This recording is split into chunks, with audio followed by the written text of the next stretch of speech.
Pertanyaannya, apa kebijakan Anda untuk melindungi warga negara dan memperkuat toleransi dalam masyarakat Indonesia yang majemuk? Waktunya 2 menit dimulai dari sekarang. Setiap pelanggaran hukum tidak boleh dibiarkan tak dihukum. Karena apabila dibiarkan, dia akan menular dan dia akan dianggap sebagai sesuatu yang benar. Karena itu langkah yang pertama adalah setiap kali ada pelanggaran dikerjakan oleh siapapun, kapanpun, dimanapun, maka tegakkan aturan, tegakkan hukum. Nomor 1. Yang kedua, ketika kita berbicara kerukunan, maka kita harus melakukan usaha berkomunikasi dengan semua. Negara tidak boleh memusuhi salah satu unsur yang ada di masyarakat. Nggak boleh. Negara adalah penyelenggara yang harus menjangkau semua. Kami mungkin tidak suka, mungkin tidak setuju dengan pikiran seseorang. Tapi negara harus memberikan hak kepada dia untuk berbicara, termasuk untuk mengkritik. Sehingga ada ruang kebebasan kepada rakyat untuk menyampaikan pendapatnya.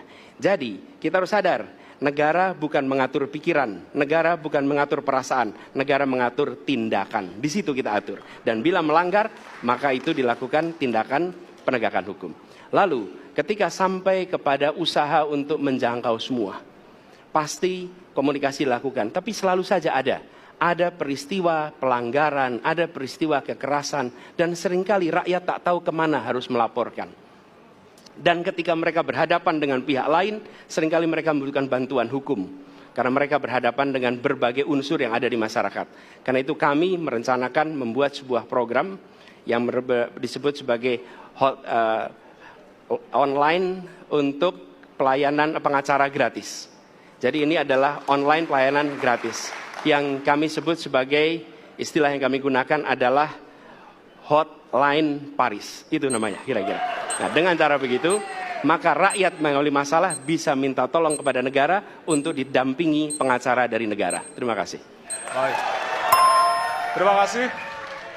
Dan selanjutnya kami persilakan kepada calon presiden nomor urut 2 untuk menanggapi jawaban dari calon presiden nomor urut 1. Waktu Bapak 1 menit dimulai dari sekarang. Saya kira yang sangat dirasakan oleh banyak kelompok, terutama kelompok minoritas, Pak. Saya ingin tanya bagaimana tanggapan Bapak tentang keluhan adanya kelompok-kelompok minoritas yang ingin membuat tempat ibadah tapi sangat sulit karena faktor-faktor yang dipersulit oleh birokrasi dan sebagainya. Masih ada waktu, Bapak? Cukup. Sudah cukup? Baik, terima kasih. Selanjutnya kami persilakan kepada calon presiden nomor urut 3 untuk menanggapi jawaban calon presiden nomor urut 1. Waktunya 1 menit dimulai dari sekarang. Ada yang lebih penting saya kira meskipun seluruh proses memang harus dilalui. Penegakan hukumnya, menghukum yang bersalah, dan aparat hukum tidak boleh ragu pada soal itu. Tapi ketika kemudian kita kembalikan pada persoalan yang potensial muncul, itulah kenapa Pak Mahfud kemarin di Sabang berbicara dengan banyak tokoh agama. Agar di samping pendidikan agama, mereka memberikan juga pendidikan budi pekerti. Agar kemudian dia bisa mengerti sejak awal bagaimana berbeda dalam suku, agama, golongan, sehingga mereka akan bisa bareng-bareng memahami. FKUB, tokoh masyarakat, semua dilibatkan dalam proses keseharian dalam pengambilan keputusan.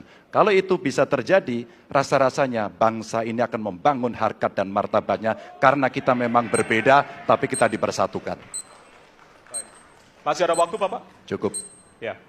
Dan selanjutnya, kami persilakan kepada calon presiden nomor urut 1 untuk merespon tanggapan dari kedua calon presiden lainnya, dan waktu Bapak 1 menit dimulai dari sekarang.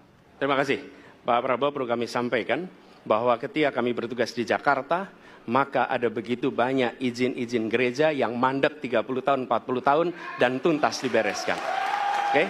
Antrian yang amat panjang, yang tidak pernah selesai. Dan kemudian banyak kelompok agama dari mulai Buddha, Hindu, Kristen yang mengalami kesulitan mendirikan tempat ibadah, mereka menerima izin tempat ibadah dan mereka bisa beribadah dengan baik.